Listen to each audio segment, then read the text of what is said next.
যোদ্ধা সবাইকে নমস্কার।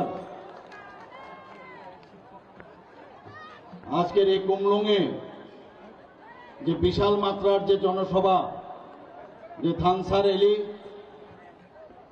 এই র্যালিতে আমাদের মাঝে উপস্থিত আছেন আমাদের তিপ্রামতার যিনি ফাউন্ডার, যিনি একটু আগে ওনার জ্বালাময়ী বক্তব্য এখানে রেখেছেন, মহারাজা প্রদ্যুৎ কিশোর দেববর্মা মহোদয়। আমাদের মাঝে উপস্থিত আছেন যিনি ভারতীয় জনতা পার্টির পদ্মচিহ্নে এবার লোকসভার আসন্ন লোকসভার যিনি মনোনীত প্রার্থী, প্রাক্তন মুখ্যমন্ত্রী এবং রাজ্যসভার সদস্য শ্রী বিপ্লব কুমার দেব মহোদয়। উপস্থিত আছেন ত্রিপুরা প্রদেশ বিজেপির মাননীয় সভাপতি শ্রী রাজীব ভট্টাচার্য মহোদয়। আমাদের মাঝে উপস্থিত আছেন শ্রী বিজয় রাঙ্কল, প্রেসিডেন্ট ত্রিপুরা মথা, এবং শ্রী প্রেম কুমার রিয়াং, প্রেসিডেন্ট আইপিএফটি। এবং আমাদের মাঝে উপস্থিত আছেন ত্রিপুরা সরকারের সমস্ত যারা মন্ত্রীগণ আছেন, এবং আমাদের মাঝে উপস্থিত আছেন সিএম টিটিএডিসি শ্রী পূর্ণচন্দ্র জমাতিয়াজি এবং চেয়ারম্যান টিটিএডিসি শ্রী জগদীশ দেববর্মা মহোদয়, এবং যারা বিধায়ক বিধায়িকারা এখানে উপস্থিত আছেন, এবং এখানে বিশাল সংখ্যায় যারা তিপ্রামথার কার্যকর্তারা এখানে এসেছেন, আইপিএফটির যারা কার্যকর্তারা এসেছেন, এবং ভারতীয় জনতা পার্টির যারা কার্যকর্তারা এখানে এসেছেন, এবং মিডিয়া বন্ধুরা, সবাইকে আমি হার্দিক অভিনন্দন ও শুভেচ্ছা জানাচ্ছি। বন্ধুগণ, সত্যি আজকে এখানে আসার পর একটা নতুন দৃশ্য আমার কাছে পরিগণিত হয়েছে, যে কি আমরা এতদিন ধরে আমরা দেখেছি আর কি আমরা এখানে আসার পর কি বুঝলাম।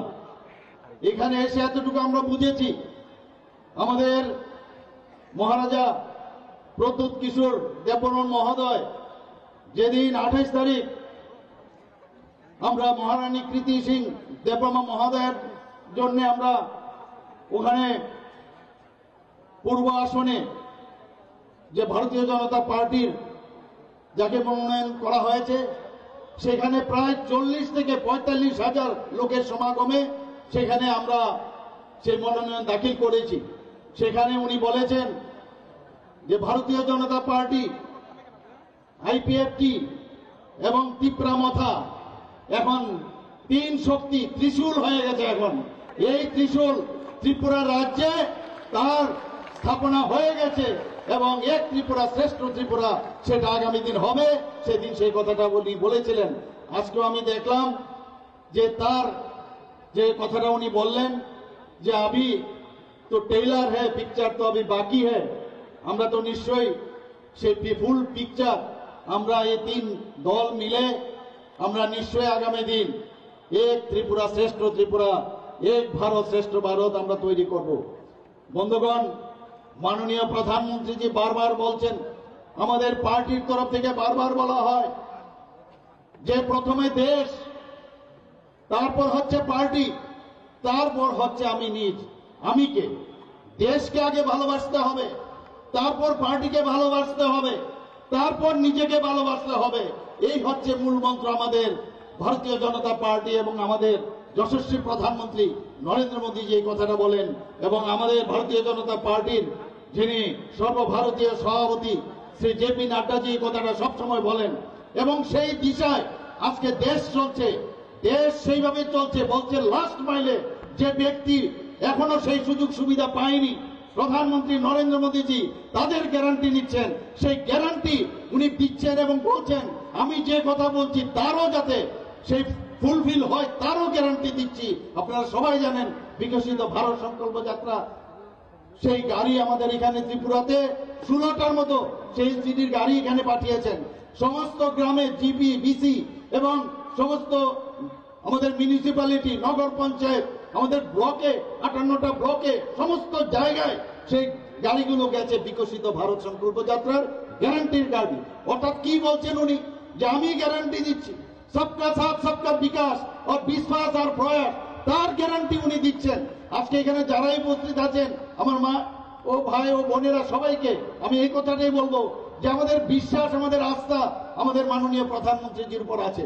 আমি নিশ্চিত যে আগামী 19শে এপ্রিল এবং 26শে এপ্রিল ভারতীয় জনতা পার্টির পক্ষ থেকে আমাদের যে দুই ক্যান্ডিডেট এখানে দাঁড়িয়েছেন, প্রধানমন্ত্রীর হাত যদি আমরা শক্তিশালী না করি, দেশ যদি শক্তিশালী না হয়, কোনো অবস্থায় কেউ শক্তিশালী হতে পারবে না বন্ধুগণ। সেই কারণে আমি বলছি, বিপুল ভোটে আমরা গত ইলেকশনে 2019-এ আমরা জিতেছি, কিন্তু আমি আশা করি যে পরিমাণের লোক আমরা পশ্চিম আসনেও দেখেছি, প্রায় 40,000-এর মতো লোক আমাদের সাথে, আমাদের পার্টি থেকে আরম্ভ করে সব পার্টির থেকে, আমাদের এই তিনটা পার্টি এবং জনসাধারণ আমাদের সাথে পায়ে হেঁটে, আমাদের হরিয়ানা থেকেও প্রাক্তন মুখ্যমন্ত্রী এবং বর্তমান মুখ্যমন্ত্রী তিনিও এসেছিলেন।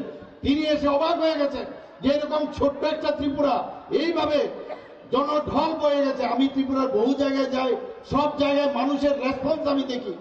মানুষ আমাদের মোদিজির উপর বিশ্বাস রেখেছে, আমাদের ভারতীয় জনতা পার্টির নেতৃত্বাধীন এনডিএ সরকারের উপর বিশ্বাস রেখেছে। একটা রেসপন্স আমি দেখতে পেয়েছি, এখানেও আসার পর সেই রেসপন্স আমি দেখতে পাচ্ছি।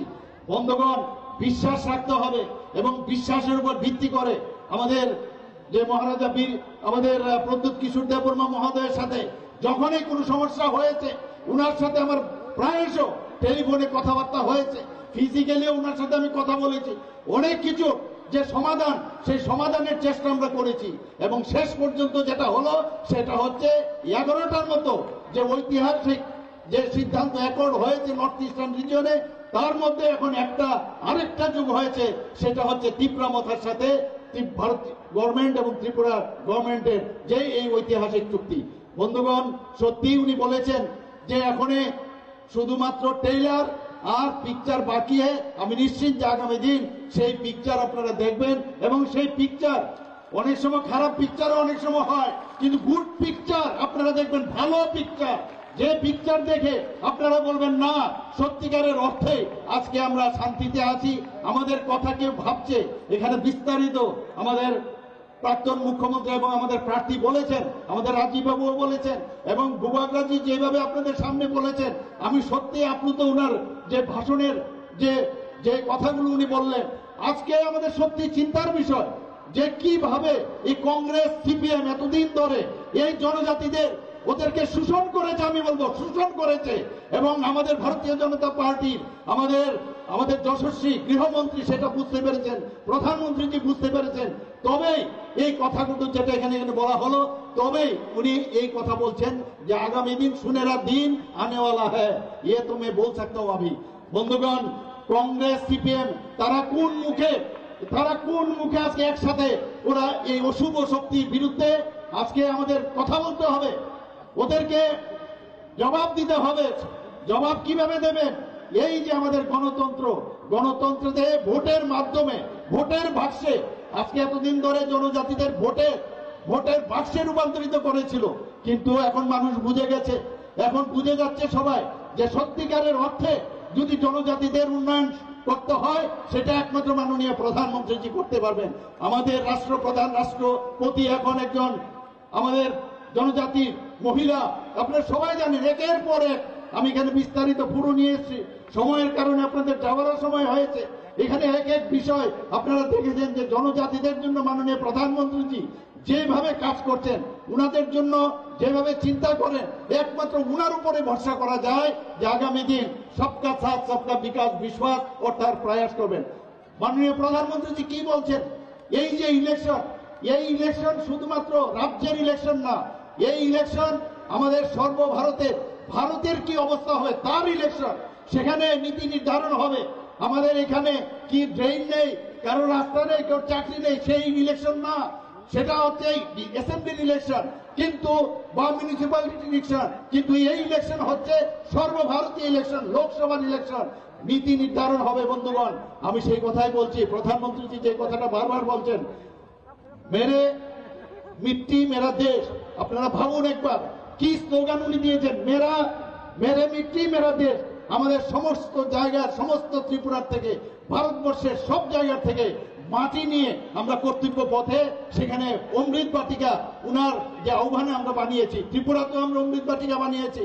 আমরা কোনোদিন নিজের মাটি সম্পর্কে আমরা জানতাম না, আমরা মাদারল্যান্ড বলি, পৃথিবীর কোথাও মাদারল্যান্ড বলে না, ফাদারল্যান্ড বলে, কিন্তু একমাত্র ভারতবর্ষে মাদারল্যান্ড বলে আমরা সম্বোধন করি।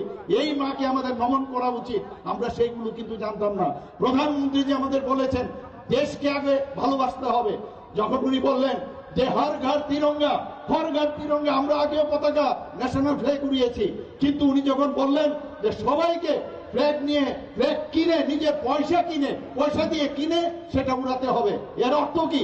যারা এই দেশকে স্বাধীন করার জন্য বলিদান হয়েছেন তাদেরকে সম্মান দেওয়ার জন্য উনি বলছেন। কিরকম একজন লিডার আমরা পেয়েছি, G20 তো আমরা দেখেছি, সমস্ত লোক মাননীয় প্রধানমন্ত্রীজিকে যে উচ্চ গ্রামে উনাকে ডেকেছে, কেউ প্রধানমন্ত্রীজির পায়ে ছুঁয়ে প্রণাম করতে আসে, কেউ মিস্টার বস করে উনাকে সম্বোধন করে। এই হচ্ছে আমরা ভাগ্যবান, এইরকম একজন প্রধানমন্ত্রী আমরা পেয়েছি। বন্ধুগণ, আমরা জানি যে 75 সীমান্ত গ্রাম, কি বলছেন উনি? 75 সীমান্ত গ্রাম, 75 বছর দেশ স্বাধীন হওয়ার পরে উনি বলছেন 75 সীমান্ত গ্রাম বীরকা নাম, অর্থাৎ প্রতিটা গ্রামে আমরা নিজেরা গেছি, সেখানে গিয়ে যারা আগে আমাদের বিভিন্ন গ্রামে আমরা জানিও না, সেই আনসাং হিরো যারা দেশের জন্য বলিদান হয়েছেন তাদের নাম আমরা বের করেছি, তাদের নাম খুদাই করে সমস্ত 75টা গ্রামে আমরা লিখিত আকারে সেটা আমরা দিয়েছি এখানে। এবং সেই করে এবং বহু জায়গার মধ্যে CRPF বা BSF আমাদের ত্রিপুরার যারা বলিদান হয়েছেন এই দেশের জন্য তাদের নামও সেখানে খোদাই করা হয়েছে। এই হচ্ছে মাননীয় প্রধানমন্ত্রীজি, উনি কি বলছেন? मैं चौकीदार हूँ। অর্থ কি? চৌকিদারের অর্থ হচ্ছে मैं खुद भी नहीं खाऊंगा, दूसरे को भी खाने नहीं दूंगा। এই হচ্ছে মাননীয় প্রধানমন্ত্রীজি। এবার আপনাদের কাছে একটা প্রশ্ন আমার, আমি বেশি কিছু বলবো না, একটাই প্রশ্ন করবো আপনাদের সামনে, যে আপনারা কি চান যে এই চৌকিদার থাকবে নাকি ওই সেই ইউপিএ গভর্নমেন্টের সময় স্ক্যামের সরকার আবার আনবেন? আপনাদের কাছে এই প্রশ্নটা আবার রাখছি, আপনারা কি আবার সেই উত্তর আমার জবাব দিতেই হবে। এই জবাব কিভাবে দেবেন? সেই 19 তারিখ এবং 26 এপ্রিল সেখানে গিয়ে বুতাম টিপে ভারতীয় জনতা পার্টির পদ্ম চিহ্নে আপনারা ভোট দেবেন, সে আশা আকাঙ্ক্ষা রেখে, এবং সবকা সাথ বিকাশ এই আমাদের ইচ্ছা সেটা পূরণ হবে।